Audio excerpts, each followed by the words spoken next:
we are entering our final projects.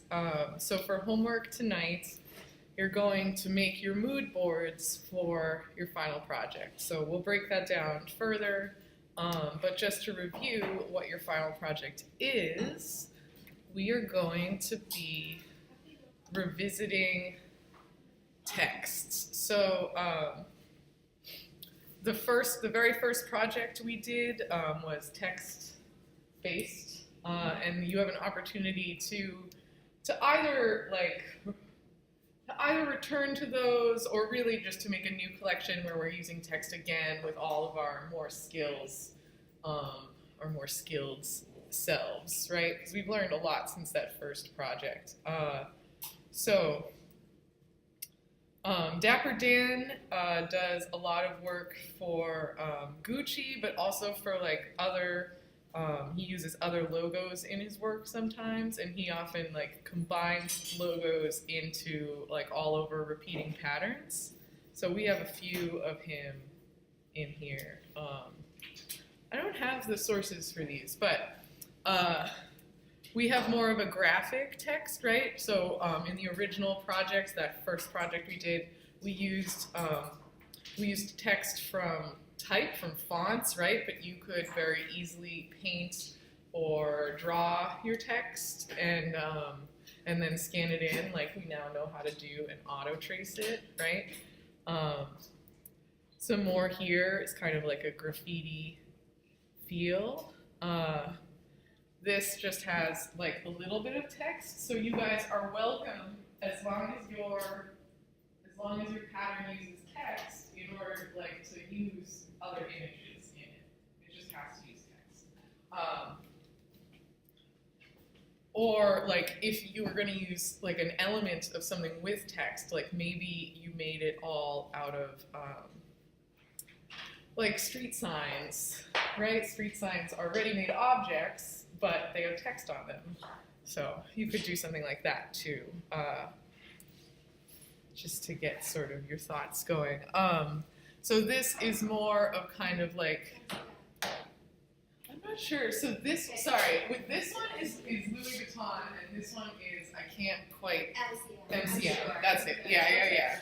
So they're both these like tiny logo text patterns that are so popular, and those relate to Dapper Dan. I don't know if they are Dapper Dan. And then this is Fendi, and it has the F, and the F has become like kind of less of an F in this arrangement and more of like a kind of stepped geometric pattern, which is very interesting. And they're only using one letter there, and that would satisfy the requirement.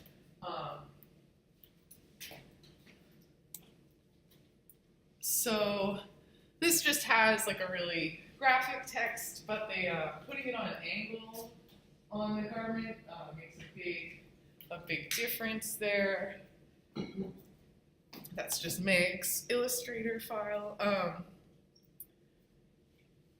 This is Gucci, and this is Dapper Dan for Gucci. And he does this logo thing, and these G's, although they're recognizable as G's, this shape, right? They've been made into more of like a design element, right? So they've combined these letters into a graphic. It's more of this type of thing. Who is this boot? I think it's Gucci again. Yeah. But that has more of that image on it. So we're getting into something different here. You could definitely do a more street-inspired, like a less polished look with like graffiti or like mixed in with your art. I love this. This one's crazy. Can I zoom in? No. Oh well. So this was probably painted directly onto this garment, but you could definitely imitate it, right? So this is like silly. It says a shrimp is a shrimp is a shrimp all over it, over and over. But they made a stripe out of it, and I'm thinking now maybe like shrimp relates to kind of the nautical feel that the shirt and the stripe has. But I don't know. I think it's maybe just supposed to be silly. But it's a cool use of text. I think that's the last one. So you have lots of options. You could also use letters, like, and create motifs out of them, like a few of you did on the first project. You could intersperse your letters in between like great, like big pieces of artwork. You don't have a size limit for this one, so they could be really tiny or really large, or medium-sized. So, text. We're going to revisit text. This project, okay, I think we're going to make 3 prints for this project. I'm going to read this directly from my email from Meg. Hold on.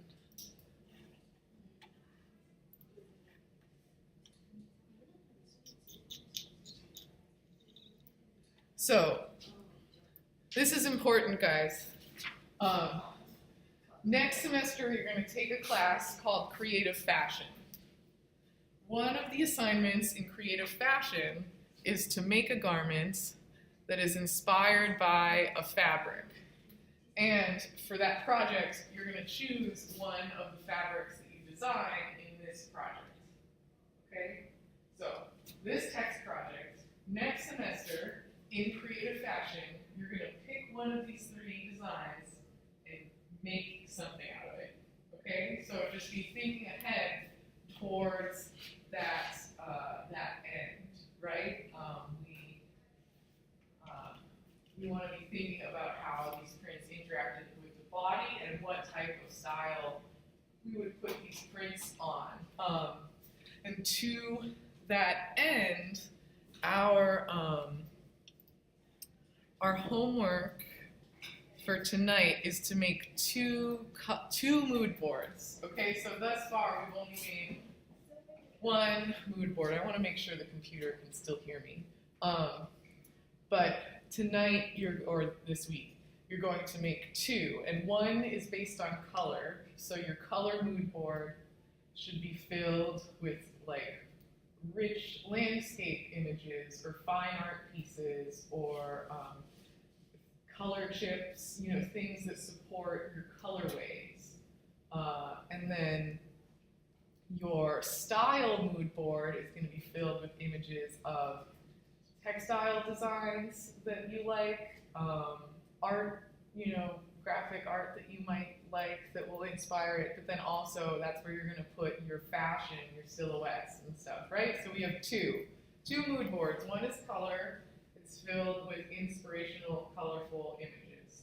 The other one is style, so it's filled with fashion, accessories, textiles, textures. That make sense? All right, I'm going to say it a bunch more times. So that need to be like the same collections, like the same color range? No, they don't necessarily, because we have one that's based so totally on color, like the one that's based on style doesn't have to fit into that color in the way that I would expect it to if you were putting it all on one board, But anyway, so no, you're gonna be doing them. They're for the same project, but you don't have to make your style one fit into the colorway, because we're just looking at like the silhouettes and the type of fabrics that you're using. It still should be a nice, pleasing mood board to look at, but yeah. Other questions on that part? So only 2 more boards. 2 mood boards for tonight. We have many to do. Yeah, next week. I keep saying tonight, and it's just fantasy. Yeah, for homework today, 2 mood boards, and yeah. So this is one of. We have many weeks left until the final project is due, right? It's not due until the actual last class, which is on 12/13. But we have like steps along the way. So this week we're making the 2 mood boards. Next week we have a week where we're kind of finalizing those and have a work week for our patterns.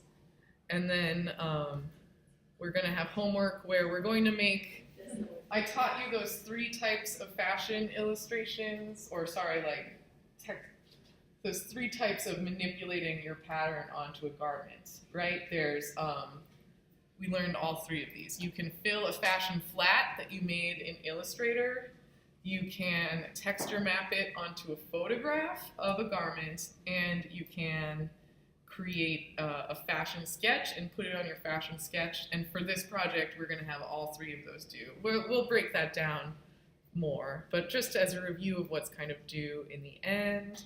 So you're going to print your mood boards the next week and continue working on your final collection. And it doesn't say it in here, but I think that your final collection should have 3 prints in it. I think so. She doesn't say anywhere. Maybe I should ask Meg. So I mean, like, only 3 prints. And then 3. Or.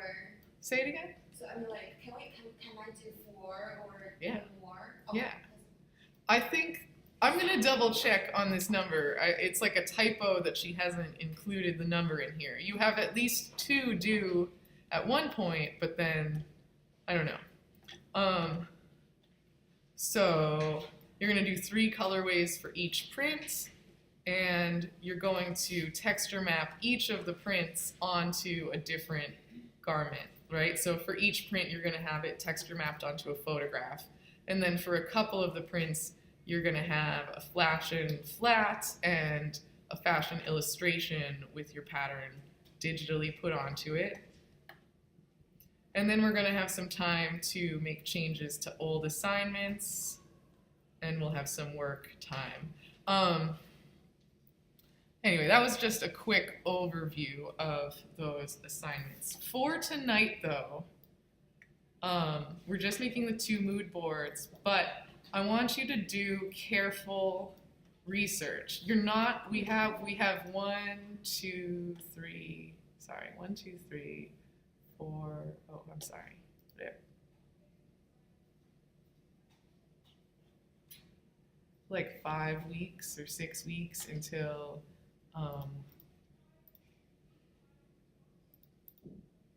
7, so we have 7 weeks until this is due, and you cannot change your theme. Like whatever you choose for these design boards is it for these 7 weeks. So you got to choose it carefully, and we're going to go over where I would like you to get your research information from. Yeah? Like if we bring in next week like 2 mood boards, could we like possibly like talk about which one we should continue on with? If you would make 2 mood boards for each theme. Yeah, like no, but Yeah. if we 2 just directions. know, which theme we want to go with. I think so, and there is room for this because you don't have to print for next week. We're just going to see them on the computer and talk about them, and then you can finalize them the next week. So there is definitely, like, these should be they should be done when you show them to us, but if you, based on critique, want to change direction, yeah. I think you just shouldn't, well, yeah, if you wanted to make 4 mood boards, that would be fine. Or, like, if you wanted to change direction more subtly than that, I think it would be good. Cool. So where are we going to do this high quality research where we pay attention to fabric types, color palette, style, and purpose? So MassArt has gives you all access to WGSN, which is a fashion, it's like the foremost fashion forecasting tool. I don't know, have you guys ever used it before? Yeah. Oh, okay. So just as a quick review, you can get to it through the library database list and click on WGSN.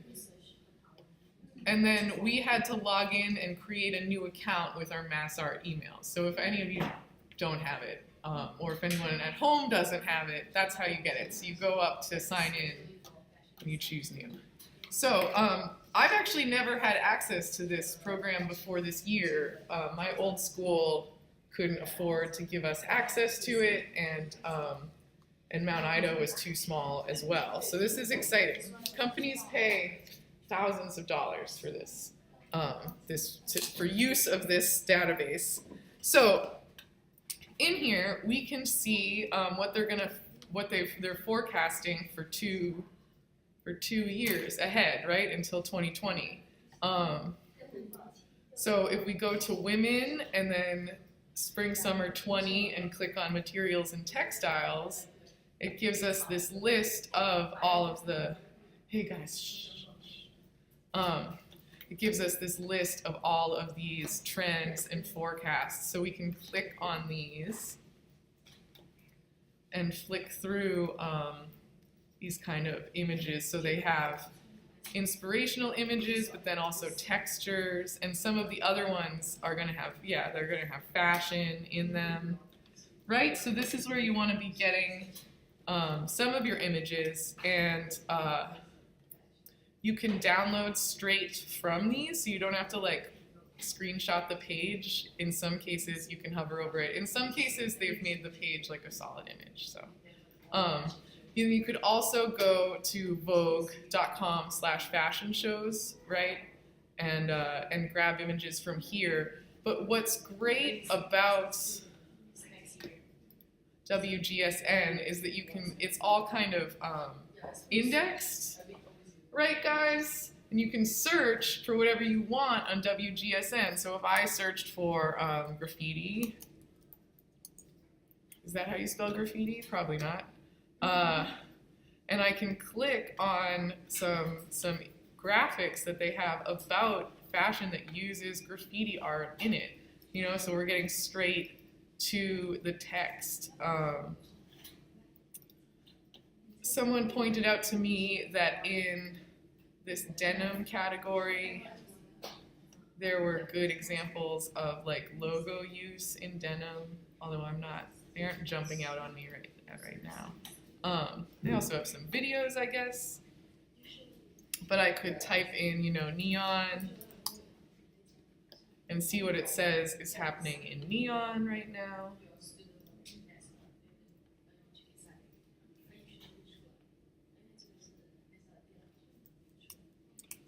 Which is pretty cool.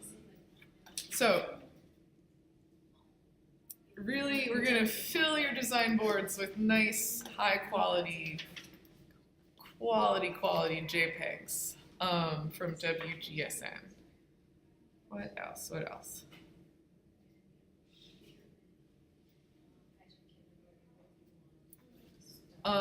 If you are gathering images of other kind of like landscapes or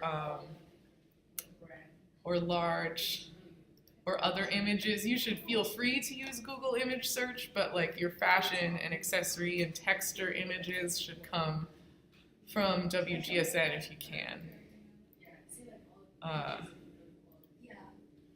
Cool. So,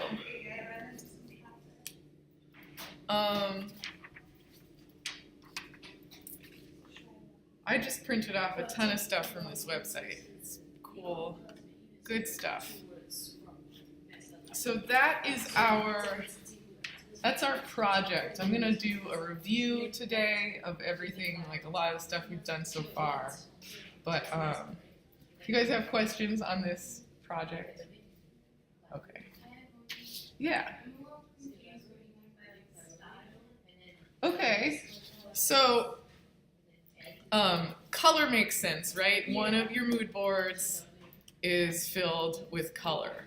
The other one, so this one doesn't have to have any fashion images in it even necessarily. It's just color, like, just daisies. Yeah. And then one is based on style. So this is where you're gonna put your fashion research images, like the garment that your pattern would be worn on, and the types of textile designs that you want to emulate with your patterns. Does that make sense? Cool. It's also like, you know, can be kind of open. So I'll leave it up to you a little bit how to interpret that. Cool. So I'm going to stop that first recording and we'll make another one for review.